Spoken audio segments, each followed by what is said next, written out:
Let me start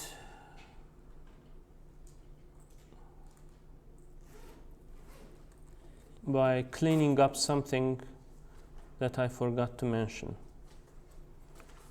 in the previous lecture.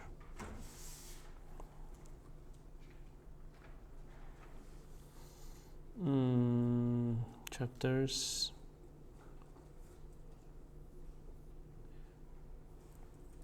Sorry. Codes, yes. Remember God's law? It turns out it's not boring. I misremembered it.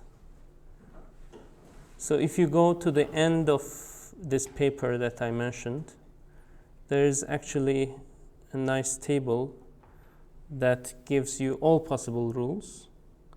So we are looking for GODS, which is 169, okay?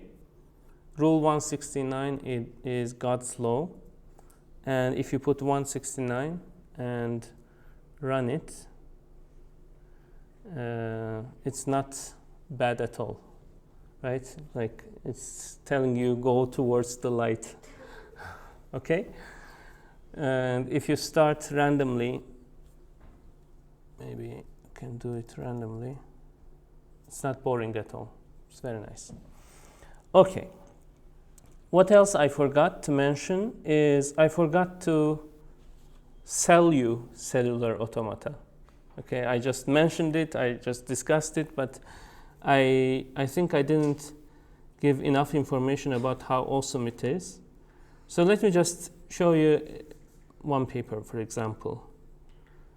This appeared at the cover of Nature magazine. Says like they looked at this lizard and they realized that the scales on top of this lizard, this green and black, can be described by a cellular automata, by a different game of life, not the game of life that we know, but in short, using numerical simulation and mathematical engineering, we identify how a discrete von Neumann cellular automaton emerges from a continuous Turing reaction diffusion system. Good? Very good. Another thing that I forgot to mention, especially for the mechanical engineers, this could be interesting, is that, you know, mechanical engineers use these CFD codes, right? One such CFD code is called lattice-Boltzmann method. Have you heard of it? Yes? So lattice-Boltzmann method starts with lattice-Boltzmann automaton. Like they have their predecessors, and it starts with a cellular automata. And basically it starts with lattice gas automata for the Navier-Stokes equation. So there are plenty of mechanical engineers. I encourage you to look at this paper and to see what you can do with it. Maybe you can do a project on it. But Wolfram is there. Wolfram stimulated our interest in cellular automata as a possible new approach to turbulence phenomena. Okay? That's it. I sold automata to you post lecture. I already mentioned this one, right? Yeah. So we can start a new chapter. This was the old chapter. And the new chapter is called Feigenbaum. Actually, I can go, let me just switch. I will just write the beginning of the chapter. So, chapter 11, right? Feigenbaum. Okay. We can look at the place of Feigenbaum in our famous map.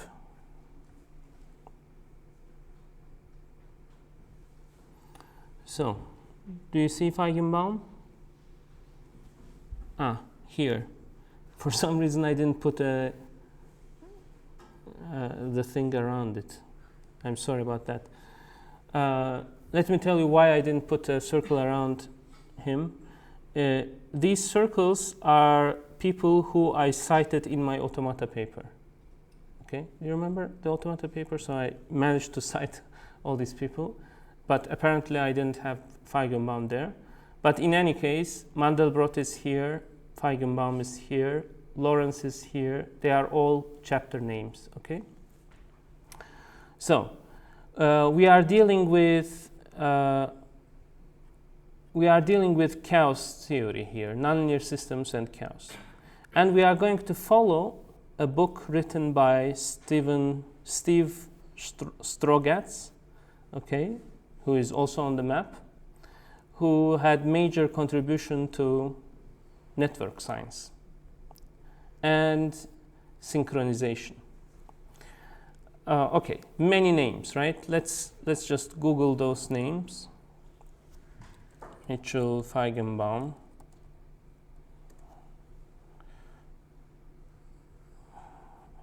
Piercing. You see, like, you just look at him and you know that it's 200 IQ, right? Okay, we will talk about his discoveries. And James Gleick's book starts with Feigenbaum. Okay, we have also mentioned Steve Strogatz. Let's also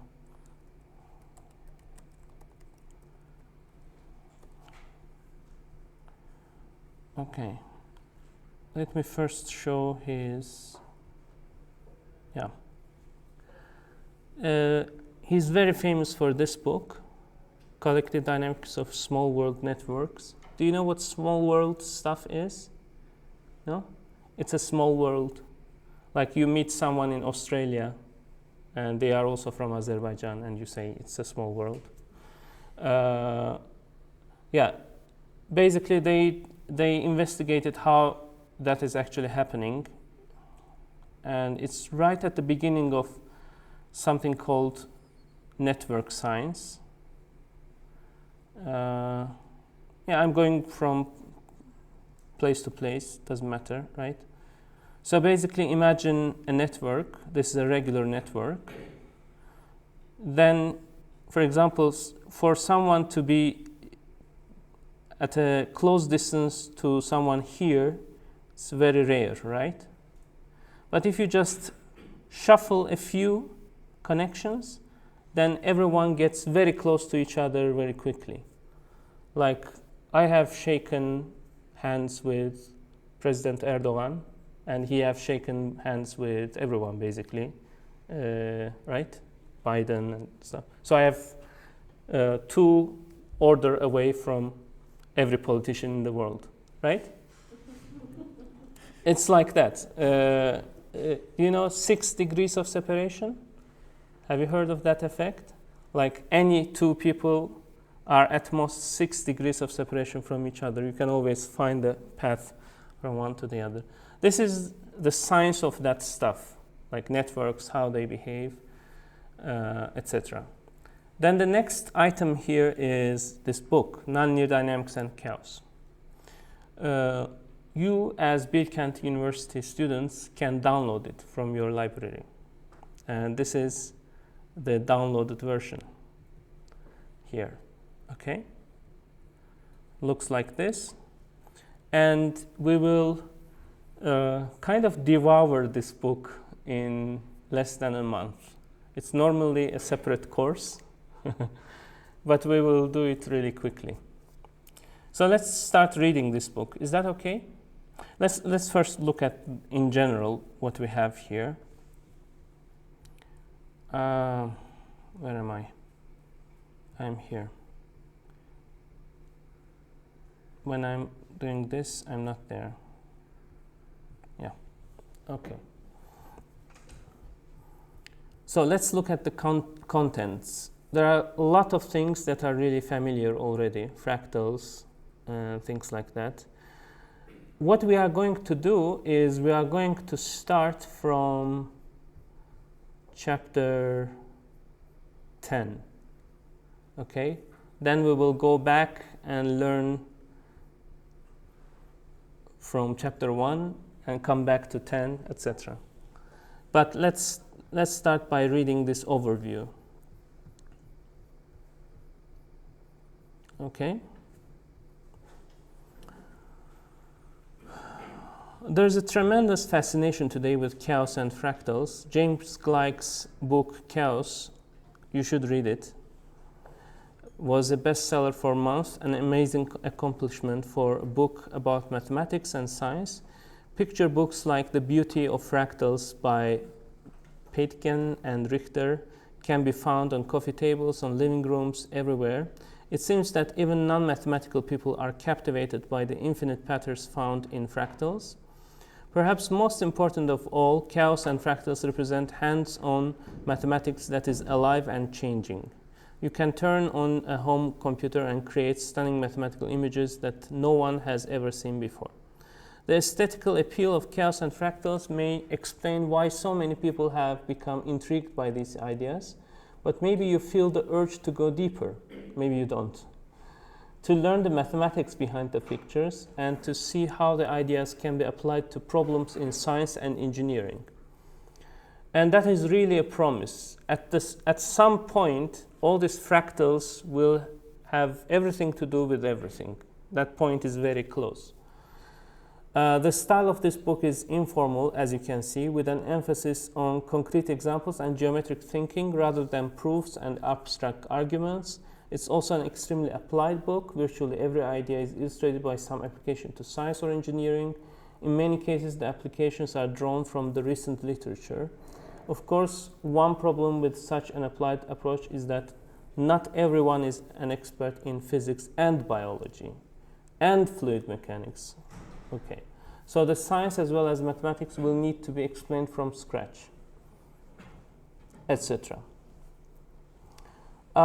Let's come back at this point later on, or should we just read this paragraph as well? Are you okay? I will not ask if you are bored. I will just keep going. Let's just read this and we will read it again later. Although dynamics is an interdisciplinary subject today, it was originally a branch of physics. The subject began in mid-1600s when Newton invented differential equations, discovered his laws of motion and universal gravitation, and combined them to explain Kepler's laws of planetary motion. Specifically, Newton solved the two-body problem, the problem of calculating the motion of the Earth around the Sun, given the inverse square law of gravitational attraction. Subsequent generation of mathematicians and physicists tried to extend Newton's analytical methods to the three-body problem, a famous TV show these days. But I haven't watched it yet. Is it any good? You haven't watched it as well? Everybody's talking about it. It's not that good. Very good. Thank you. That's enough for me not to watch it. Okay. Now, curiously, this problem turned out to be much more difficult to solve. After decades of effort, it was eventually realized that the three-body problem was essentially impossible to solve in the sense of obtaining explicit formulas for the motion of the three bodies. At this point, the situation seemed hopeless. A breakthrough came with the work of Poincaré in the late 1800s. He introduced a new point of view that emphasized qualitative rather than quantitative questions. For example, instead of asking what for the exact position of the planets at all times, he asked, is the solar system stable forever, or will some planets eventually fly off to infinity? Much more important question, right? Poincaré developed a powerful geometric approach to analyzing such questions. That approach has flowered into the modern subject of dynamics, with applications reaching far beyond celestial mechanics. Poincaré was also the first person to glimpse the possibility of chaos, in which a deterministic system exhibits a periodic behavior that depends sensitively on the initial conditions, thereby rendering long-term prediction impossible. This sentence is so precious. Chaos. What is chaos? It is when a deterministic system. What does determinism mean? You are supposed to know everything, right? You hope to know everything. Just like in Rule 30, we were so trustworthy, we know everything. It's a simple rule. But you can see that you have no shortcut except then applying that rule, right? It's not exactly the same idea, but also in chaos, although you know the rules perfectly, system behaves in an aperiodic behavior, can have an aperiodic behavior, which is sensitively dependent on the initial conditions. Meaning that, let's say you measure something in a millimeter precision, and you know what is going to happen after 1 day. Okay, you want to go to 2 days. You don't go to like from millimeter to half a millimeter. You have to go to micrometers. Okay, it's exponentially harder to go further in prediction. We will see these kinds of systems, and we will hopefully understand why they are like that. Now we jump to chapter 10. Okay? Do you have any questions? No questions? It will be a lot of fun, I promise. So we start with one-dimensional maps. Okay? 1D maps, which means that we are going to find what is the value of xn with a mapping. Okay, this is called a map, and it's a 1D map. If it was like this, it would have been a 1D flow. So it's not a flow, it's a map. You jump, right? So you will see that this one is, the map one is much more complicated than the flow one. Okay? All right, simply maps. So, for instance, suppose you repeatedly press the cosine button on your calculator, starting from the number x0. So I start with x0, x1 is cosine x0, x2 is cosine x1, and so on. Okay? Set your calculator to radian mode and try it. Can you explain the surprising result that emerged after many iterations? If you have a calculator, can you try it? It's a contraction mapping, so regardless of where we start, it always converges to the same point. Which is? The point for which cosine x equals x. Exactly.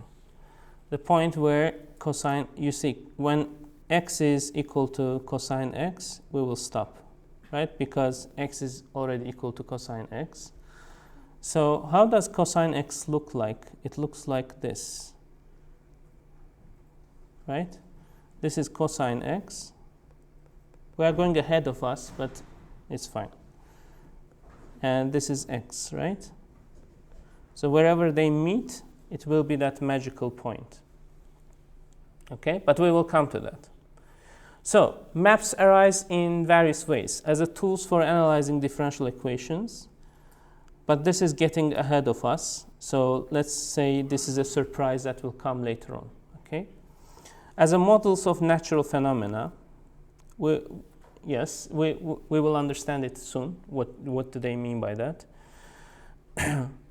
And as simple examples of chaos. So we will focus on this one today, okay? But we will mention also this one, okay? So, fixed points and cobwebs. Let's talk about fixed points. When we say map, do we mean the function f? Okay, let's go. Okay, suppose x star satisfies fx star equals to x star. Then x star is a fixed point. Do you have any objection to this? Do you understand why we said that? Why it is relevant? Because that's where the mapping stops, right? Like if we start at a fixed point, we will remain at a fixed point. That's why it's called a fixed point. For if we xn is equal to x star, then xn plus 1 is also equal to x star. Hence, the orbit remains at x star. To determine the stability of x star, what do we mean by stability? If you're going to come back to the original point or not? Yes, if you deviate from that point, will it come back or will it fly away to another place? Okay. So what do? We say that let's say the orbit starts at x star plus eta n. eta n is a small deviation. Okay? The question is whether eta n decreases or increases. Does this make sense? So then x n plus 1, which can be written as x star plus eta n plus 1, is f x star plus eta n, which you can expand in Taylor series, right? And the first term here, if we ignore these higher order terms, the first term is f prime x star times eta n. So far, did you follow this? So then we obtained the linearized map. So we started with xn plus 1 equals to fxn, but then we linearized this around x star, which is x star equals fx star. We linearized. And we got another equation, okay, which has a multiplier. This is the multiplier. So you start with eta n, and then there is a multiplier in front of it. And if that multiplier, if the absolute value of that multiplier is less than 1, then you are going to converge. Do you agree with this? Like, you start with 5, you multiply it with 0.9. It will get smaller, and you keep multiplying with 0.9 to the n, like 10 times 0. You understand it, right? So eta 10 will be this, which is way smaller than 1. It's going to 0. No matter whether this one is negative or positive. If it's negative, it will go to 0 zigzagging, right?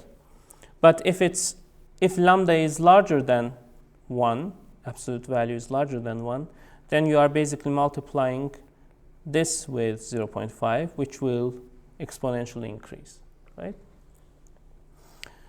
So, I have a question. Sure. Can something still say go in a loop despite having a derivative greater than 1? For example, it has a large derivative, so it goes something like this, but then this, etc.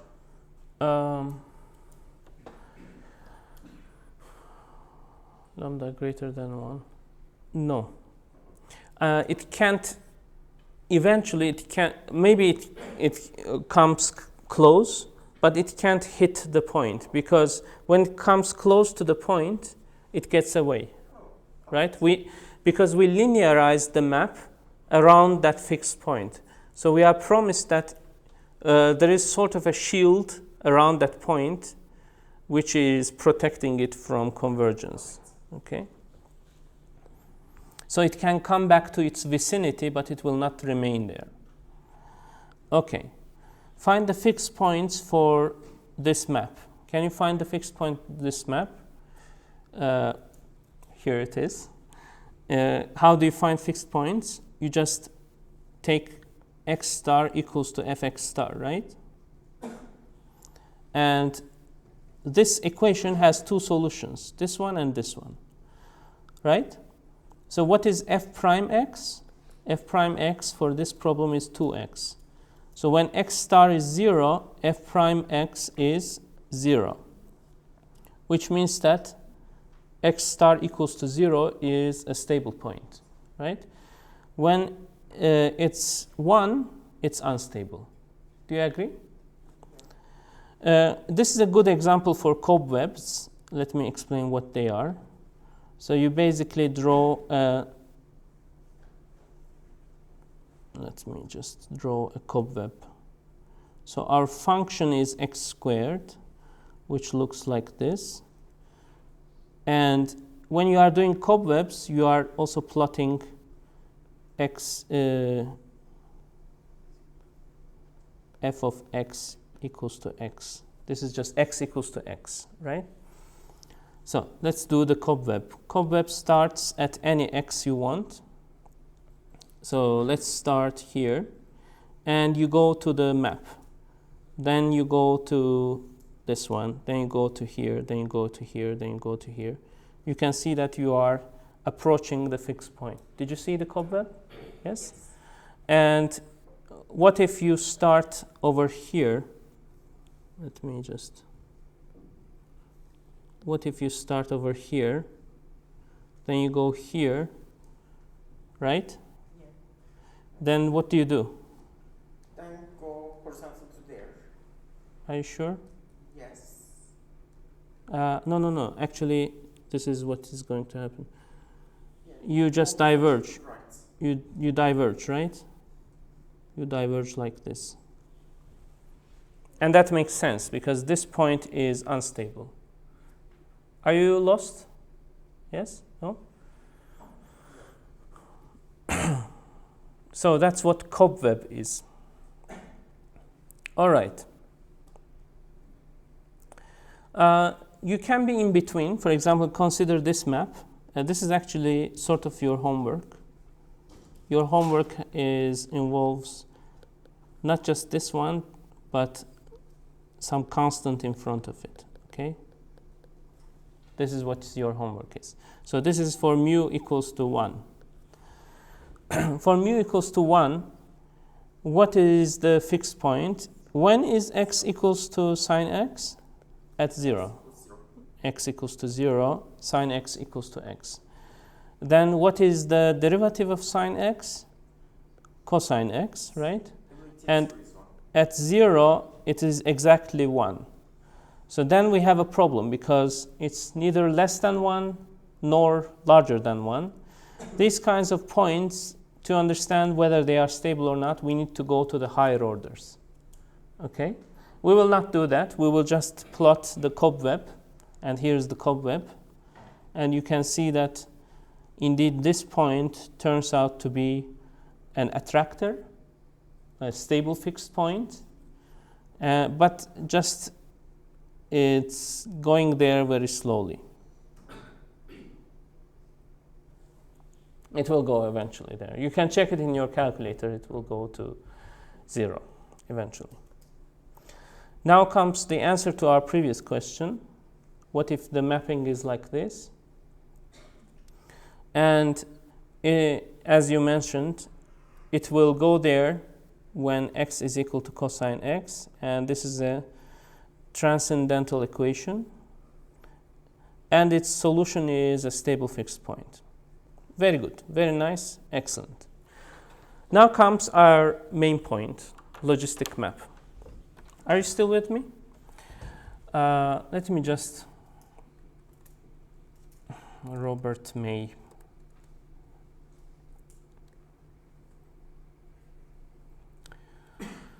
Okay, I will do it the right way, which is Command Option right. Okay. University of Oxford, zoologist, I believe. And we will talk about this. Logistic map. Okay. So you have seen Robert May. Where is his scholar?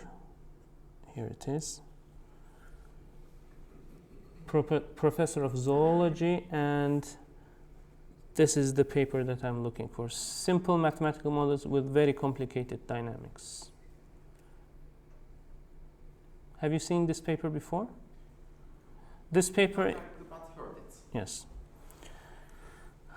We are going to read the end.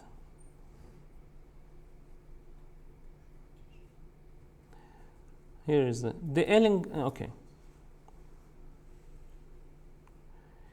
The most important applications may be pedagogical.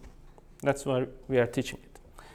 The elegant body of mathematical theory pertaining to linear systems, like Fourier analysis, orthogonal functions, and so on, and its successful application to many fundamental linear problems in the physical sciences tend to dominate even moderately advanced university courses in mathematics and theoretical physics.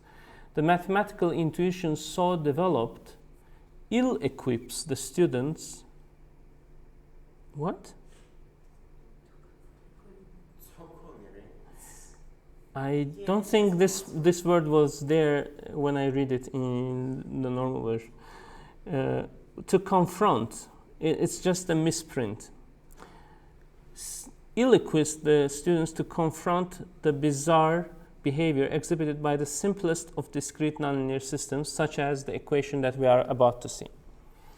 Yet such nonlinear systems are surely the rule, not the exception outside the physical systems. So they are everywhere if you go out watching the nature. If you go out of like electronics, physics, etc., life stuff will have these nonlinearities. I would therefore urge that people be introduced to, say, equation 3 early in their mathematical education. Have you been introduced? Not yet. You will be. This equation can be studied phenomenologically by iterating it on a calculator or even by hand. Its study does not involve as much conceptual sophistication as does elementary calculus. Such study would greatly enrich the students' intuition about nonlinear systems, not only in research but also in the everyday world of politics and economics. We would all be better off if more people realize that simple nonlinear systems do not necessarily possess simple dynamical properties. Okay? Are you motivated to see the equation now? Here's the equation, the logistic map. That's the equation that he was talking about. So let me give you a little bit of a context in terms of zoology. Okay, this could be corresponding to how many rabbits there are going to be next year, given this many rabbits this year. Now it has this Rx term, which can be called Malthus term. Remember Malthus? Yes. Who predicted that the grow up exponentially. exactly so we grow exponentially like 2, 4, 8, 16, but our production grows linearly, so at some point we will die, that kind of stuff. So but and this is the dying part. So the growth cannot go forever. There is a carrying capacity of the ecology, and hence, as you go beyond some point, there will be not enough food for everyone, for all the rabbits. Okay. Okay. Here it is. This is how it looks like, and we can start modeling it.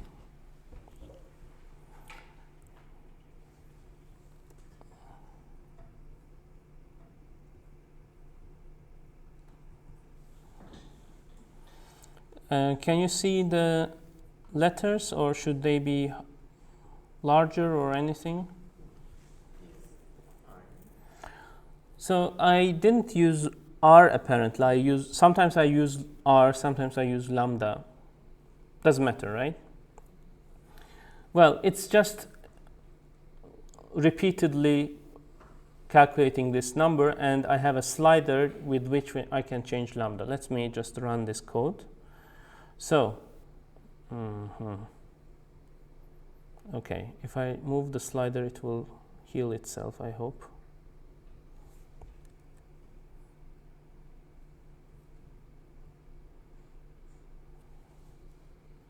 Give me a moment.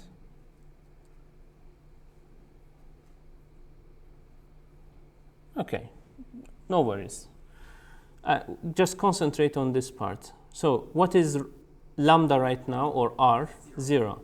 I start with anything. Next year, everyone is dead, right? So I go higher. Everyone dies eventually when R is lower than 1. Okay? Sad, but what can you do? Should I give you the geometrical reason right away? The geometrical reason is this. When R is smaller than 1,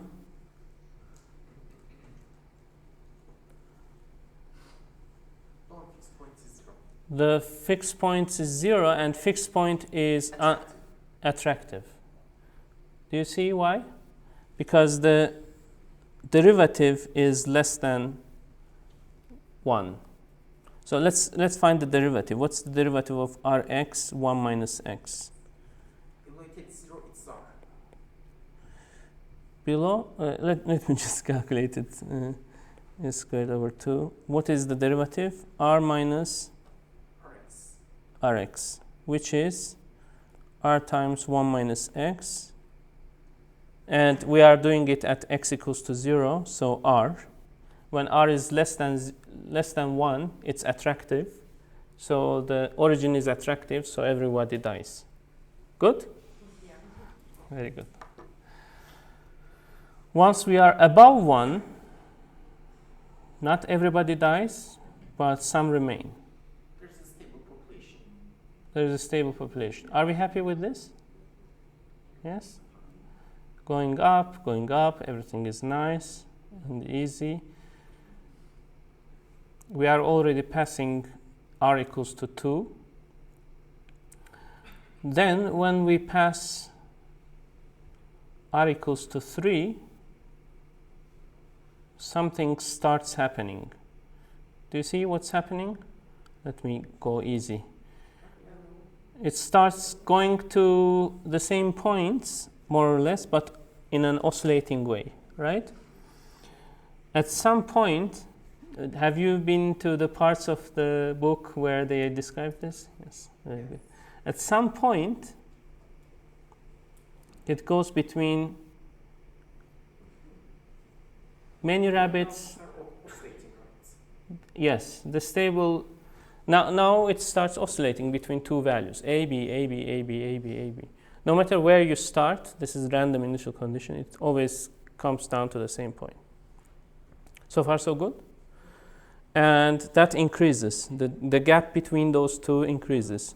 You know those trees that give apples, a lot of apples 1 year, next year no apples, a lot of apples, no apples, like that. Then, at some point, we get this. A, B, C, D, A, B, C, D, A, B, C, D, A, B, C, D. You see? It's 2, then a 4 cycle. Then we continue, and at 4 cycles. So at this point, I think it's better if we go slower. So not going between, so let me start from 3.4 and go to 3.57. Yes. So I already start at 2 cycle and I go slowly and I see the 4 cycle appearing. Then I continue and I see, should be easy with this.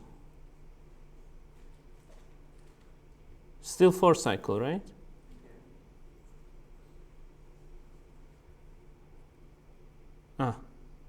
Now I get the 8 cycle, don't I? Do you see 1, 2, 1, 2, 1, 2, 1, 2? So I started with 1 cycle, 2 cycle, 4, 8. And as you can see, the new cycles are coming more often than before. Like I have to go a little bit to reach to 8 cycle, just a little bit, and I go to 32 cycle, 64, 128, really quickly. So I reach at infinite cycle. What is infinite cycle? Chaos. I have chaos. Although this system is very simple, I start everything, I'm playing my cards open. So nothing can go wrong, but everything goes wrong. Are you still with me? Yes? So, let's do a parameter sweep. So what I'm going to do is this. I'm going to change R, and every time I change R, I'm going to do number of transient iterations. I'm going to do 2 to the power of 14 iterations first. Then I will plot the last 2 to the power of 10 iterations. Why I'm doing this, while it's doing it, let me explain. or it should be really quick. Oh. Didn't give anything. Just.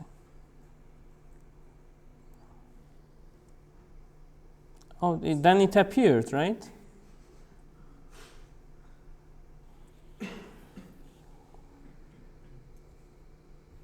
Okay, here it is. Here's what we have seen already. Up to 1, everybody dies. Then there is one single fixed point. Then it's period doubling. Then it's period doubling, until you reach chaos. And you do reach chaos. We do know that there is chaos here because the period doubling is getting faster and faster. Okay. What is interesting is that it's not all chaos afterwards. Every now and then,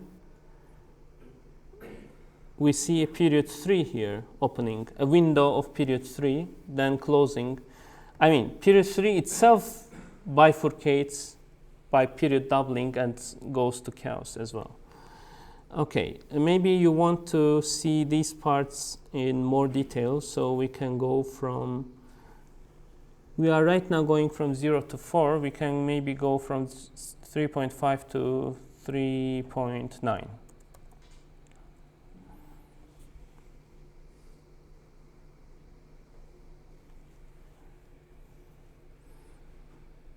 So I'm sweeping that parameter range only, and you now have better data to see how these period doublings appear. Do you see? And this window of period 3 is here. There's a window of period 5, window of period 6, I guess here, etc. Right? But that window of period 3 is also period doubling to chaos. Okay. A lot of non-linear stuff going on, and we are going to try to understand all of it. Do you have any questions at this point? No? Describe the simplest non-linearity. Yeah, exactly. All right. What am I doing here? Let's analyze this. So we understood that at some point there is a doubling, quadrupling, etc.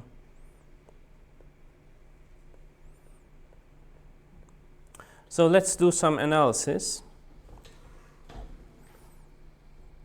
We already did the first part, where when r equals to 1, suddenly the point 0 becomes unstable, right? And you can imagine that for r greater than r1, there's another point here which is stable, right? So for example, where this period doubling happens, r equals to 3, why that period doubling happens, the first one. Can you tell me? Well, let's look at the book where it happens.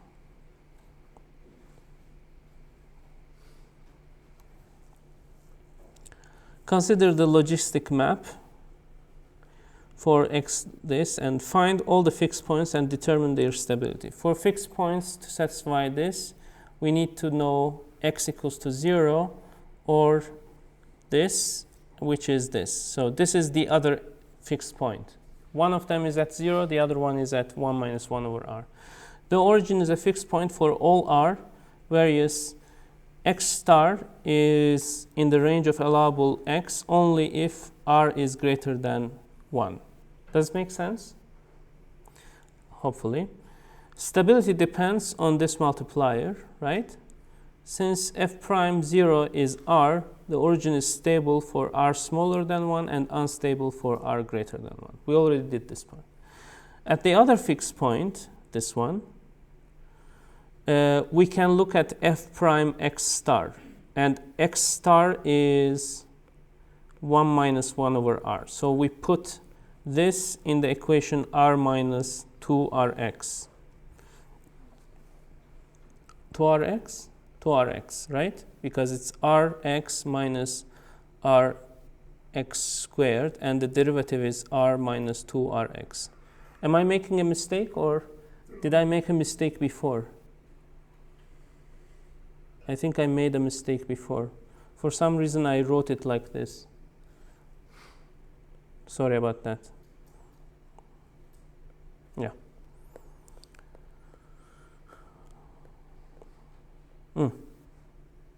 So this is the formula, and if you plug in this value, you are going to get 2 minus r, right? So when 2 minus r becomes larger than 1, or sorry, less than 1, minus 1, less than minus 1 also is okay, right? Because if it's less than minus 1, if f prime is less than minus 1, is it stable or unstable? Unstable. Unstable, because magnitude of f prime is larger than 1. So at that point, so we are basically looking at whether this function is minus 1 or 1. That's when the bifurcation happens. So up to r equals to 0, everything goes like this, and just, okay, let me just draw. So let's start here. You go like this, you go like this, you go like this. You converge, okay? But when when this derivative is steeper, okay, then you actually go around and you don't converge there, but you converge to here and here. I have a better program to show it to you. So here's what I'm going to plot. I'm going to plot f of x, f of 2 of x, f of 4 of x, which means that I'm going to plot f of x, f of f of x, f of f of f of f of x, and then 8 of those and 16 of those. I'm also going to plot where the stable point is. So ready, set, go. Right now, r is 2.9. This is f of x.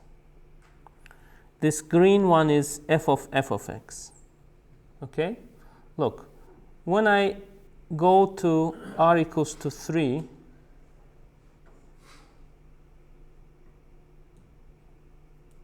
okay. Do you see it bifurcates? Yeah. At r equals to 3. For some reason, it just glitches. Let me think what can be the reason. Murphy's law?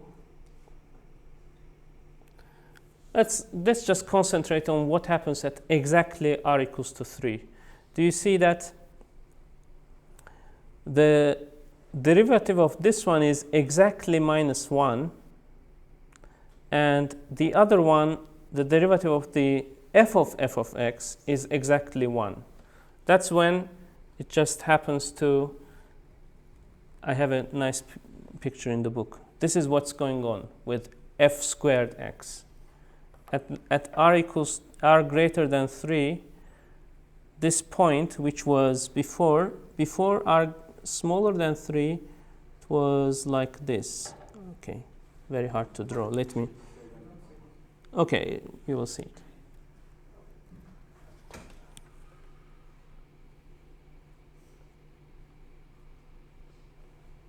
Okay, very hard to draw.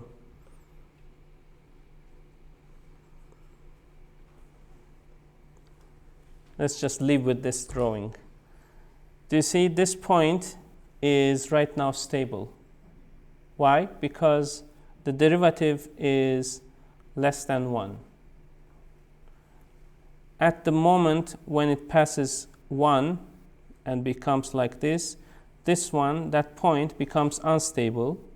That's how we show unstable points, with emptiness in it, okay? And these other points become stable. I hope it makes sense. So you can derive these things. You can know exactly where that's going to happen, and we already did it for r equals to 3. That's where your first bifurcation happens. How about the second bifurcation? You can derive that one as well. And this book does that. in a very nice way. But let's have a break now, and we will continue analyzing this, and we will see that it's not just one plot, lambda r times 1 x, 1 minus x, and I have bifurcation and end of story, not related to anything else. Turns out related to everything. Okay? Coming soon.